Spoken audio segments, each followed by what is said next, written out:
Hey, what's going on, team? Update from the Nexus. If you have a Kawasaki Mule 410, somewhere between the year models of 2009 and 2018, this is a 2016, might be 2013, 2018, I'm not really sure. They all have the same problem with the low idle stalling, or being just like really kind of like jerky when you're trying to go at low speeds. They runs great when you're wide open or running, but at low idle it'll stall or be jerky. This is a really common issue with these. There's some solutions posted online. There's no real video or anything that really explains the solution, at least not well enough for me. So I downloaded the service manual and studied up as best I could. Bear in mind, if any of you are mechanics or technicians, feel free to make fun of me because I know I'm gonna get a lot of this wrong, but hopefully this helps out some of you that are having the same issue. And I'll start with talking about really the problem that comes from the factory. On this particular model, the crankcase breather hose is this little 90-degree hose right here. You can't really see because of the shadows. If you download the service manual in a PDF, search for the text crankcase breather hose, it'll show you. It's like a 3-inch 90-degree hose. What happens is it comes out of the crankcase and it comes into this unit right here, which is hollow. I think it's filled with foam. It's like a maze or something or another. It's supposed to collect all the particulates that come out of the crankcase. But then it feeds back around and right back into the air intake, which comes right into the throttle body with the intent of burning the stuff that's nasty for the environment. The problem is it really mucks up your throttle body and drives a lot of the, and I think it is the cause for the low idle issues with these. So I did a couple things to fix this. So far, so good. First thing I did is I didn't remove the throttle body, but I disassembled it just enough to not be dangerous, but enough to clean it. And so what it took is two 10mm bolts right here, one 12mm, and then four more 10mm bolts right here.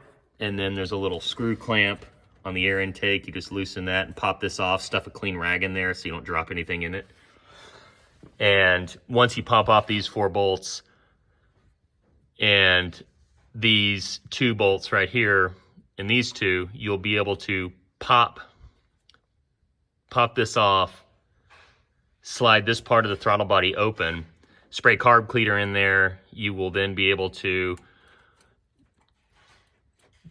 move this. This will open a butterfly valve where you can spray carb cleaner in this way.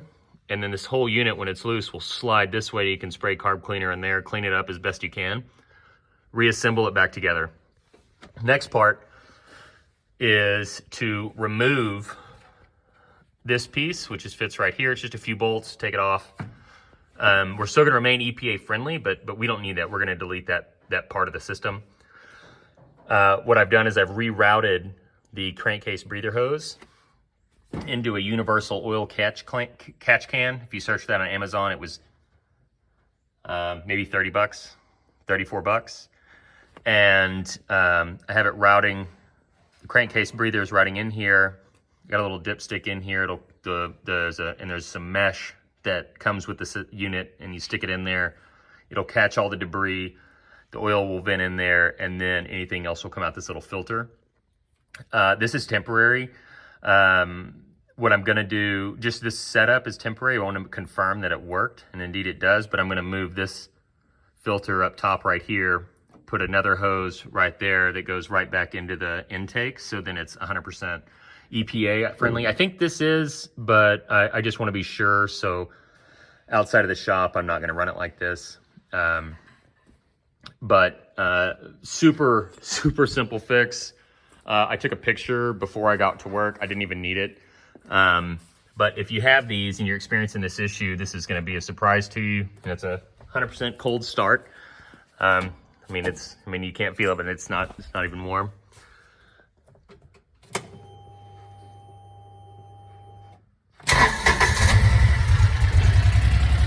Hear that little hiccup right there in the beginning? That's just the fuel injection, I think, adjusting or compensating. The only other thing that I had to do, but if you have these and you're experiencing a low idle issue, this is probably something you haven't heard in a long time. I had to adjust this again. I don't know what this is called, but it basically tells you like how much fuel and air you're letting into the system. I just adjusted it just a little bit. I mean, like maybe, I don't know the measurement, but like no more than a couple, like a thread width to make it so that the butterfly valves or the fuel was just driving a little bit more in there.